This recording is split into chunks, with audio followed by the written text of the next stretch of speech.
All right, the fifth-year option deadline for the 2017 first-round picks in the NFL Draft arrives today. We know all but one of them, I believe. We know all of them in the top 10. And look, not that long ago, I was making the point, Chris, that the draft is a crapshoot. And as the first round is unfolding, and you're hearing from all the draft analysts how great these guys are, no one ever says, oh, you know what? Half of these guys are going to stink.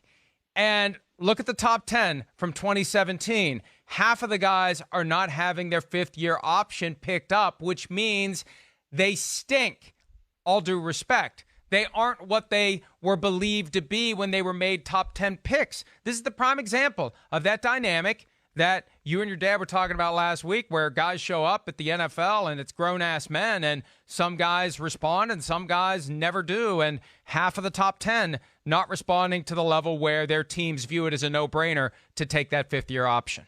No, I mean, hey, Mike, I mean, you're right. I mean, there's no doubt. As we know, it's calculated risk, calculated, assessments as far as the draft is concerned. And I don't know if a lot of people realize this, but the success rate for second and third round picks is, I believe still, it was at least like a year ago, greater than the first round picks. So, a lot of the times these top 10 picks, top 20 picks are drafted on potential or having a special trait that the NFL looked at and said, ooh, I like this special trait this guy has. I think I can make this trait into a superstar player. And within that, you're going to have busts sometimes. And that draft we're talking about is certainly underwhelming when you start to get into those names.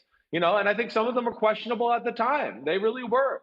But it's the way the draft fell out that year. And, yeah, I'm not shocked by any of these. Are you, Mike? I mean, the only one I could sit here and go a little bit, I thought maybe Leonard Fournette had a chance. But because of what he's done off the field and, spouting off against Cam Newton, I think they're probably a little sick of his antics. Other than that, I'm not shocked by any of these other, these names as far as Trubisky, Thomas, Fournette, Davis, and Ross are concerned.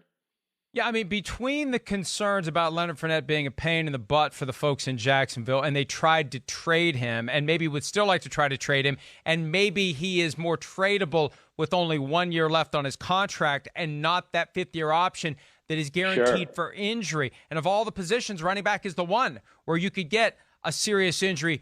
And here's how it works. Any injury he would have this year that would keep him from passing a physical before the start of the next league year, when this money becomes fully guaranteed, you can't cut him if he can't pass a physical. Therefore, you are stuck. You can't cut him if he can't pass a physical because his salary is guaranteed for injury. It then becomes fully guaranteed next March. Bottom line is you're stuck with that salary whether you have him on the team or not. That is why so many of these teams are shying away from picking up these options because, look, it does give you control of the guy for one more year, but you carry around that risk that let's say we get to week 17 and there's some sort of injury that happens then and he has to have surgery. And if you can't pass that physical before the start of the league year in March, you are stuck with that full salary. That's why Washington had RG3 in bubble wrap for all of the 2015 season when Kirk Cousins became the unquestioned starter. They did not want RG3 to get injured and then have that injury guaranteed salary for the next year wrapped up in their salary cap and also the cash commitment. So that's why you just don't pick up the option. You just don't do it. No. And that's why half of the guys in the top 10 didn't have their options picked up, Chris.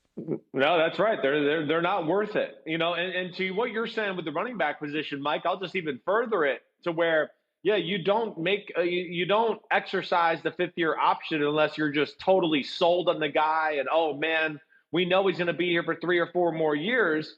With a guy like Leonard Fournette, too, where I'll just throw this into the conversation for food for thought. With these running backs and their short shelf lives, too, if you're Jacksonville and Leonard Fournette is on your roster to start the season and starts to put together a really good year, week 8, week 10 come around, you dangle out a big contract for some of these running backs. I don't think they're going to – it's hard for them to turn it down when you're playing that physical of a position too. So it's not like Jacksonville's dead and gone just because they didn't fifth-year option Leonard Fournette, and this is totally not, done forever.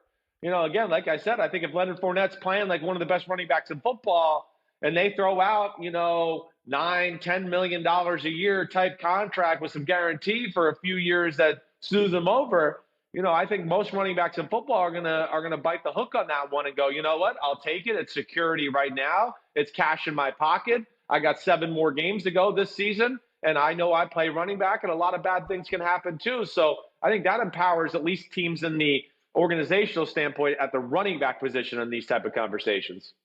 Assuming Fournette fits with the new Jay Gruden offense in Jacksonville, yes, right, I'm not so right. sure he does, which I think is one of the many reasons why they were thinking about trying to trade him. As it relates to Mitchell Trubisky, Big Cat and I were talking about this on Friday because he's a big Bears fan, and I think he's conflicted about what's happening with Trubisky.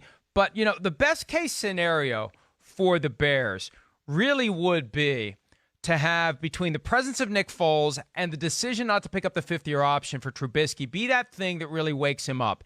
And to have Trubisky win the starting job over Nick Foles. Nick Foles would be one hell of a great teammate, one great backup, a great insurance policy in the event Trubisky got injured. And then Trubisky has a surprisingly good year. Good problem to have if you're the Bears, that you don't have the guy under the fifth-year option for 2021. I mean, look, the worst-case scenario would be having to use the franchise tag on him next year, and I don't think he's going to play so well that would be in play. But, sometimes you can wake a guy up by not using the fifth-year option. Remember when the Buccaneers had Doug Martin under contract and didn't pick up his fifth-year option, and he had a great contract year, and they had to sign him to a much larger money deal, Chris?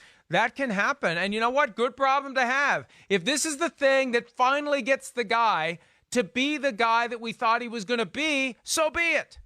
Yeah. The big thing is, again, this is a team that went 12-4 with him just 2 years ago. What if he goes 12-4 again, right? And, doesn't play like one of the top 5 quarterbacks in football, but plays good football, to like what you're saying. And all of a sudden you go, oh, okay, well, what are you going to do? You're going to just ship him down the river and go, oh, we're going to get somebody else new? Listen, I feel bad for Mitchell Trubisky in a lot of ways. One, his rookie year, he got part of a Chicago Bears team at that point that they, did him an injustice with the talent they had around him. I mean, Mike, they were starting games that year, his rookie year, with Tariq Cohen as one of their starting receivers. Not running back, not third down running back. They would come out and play 2 running backs, 1 tight end, and 2 receivers, and the roster failed Mitchell Trubisky to such a drastic point that they had to make Tariq Cohen one of the starting receivers. Then year 2, he gets with Matt Nagy, things go well. Year 3, all right, yeah, the team had some issues last year. The offense stunk. It fell apart. It never changed from the year, and Trubisky didn't play well. So I do feel bad for him. I do, and I think he gets a lot of crap because of where a team drafted him. He didn't ask to be drafted before Mahomes and Watson, but I certainly understand the Bears' decision here. Hi, I'm Mike Tirico, and thanks for watching. Make sure to hit subscribe for the latest news and highlights from NBC Sports.